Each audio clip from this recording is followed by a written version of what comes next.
Sir கொஞ்ச நாளைக்கு முன்னாடி தான் சார் நம்ம 2 பேரும் பார்த்து பேசுறோம், அதுக்குள்ள பார்த்ததே இல்லைன்றீங்களா சார்? கேளுங்க சார். பண்ண போறேன் படத்துக்கு, அதுக்காக இருங்க சார், அதுக்கு முன்னாடி என்னோட சிக்னேச்சர்ஸ் இப்போ போட்டுக்கிறேன் எல்லாருக்கும். ஐயோ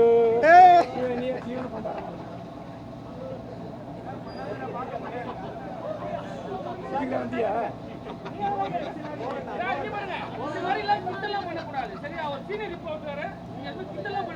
சார் யதார்த்தமா பேசுறாரு.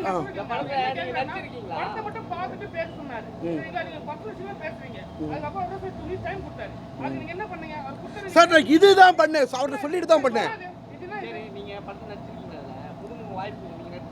இல்ல சார், சார் ப்ரீ ஷோ பார்த்தேன், பார்த்துட்டு வந்து கருத்து. ஆமா, அவங்க என்ன மாதிரி ஆளுக்கு சொல்லவே இல்லையா சார்? அவங்க சார் இன்ஸ்டாகிராமை தாண்டி நான் 5 படத்தில் நடிச்சிட்டேன், ஓகேங்களா? அந்த படத்தில் ஃபர்ஸ்ட் படம் மே 23 ரிலீஸ் ஆக போகுது.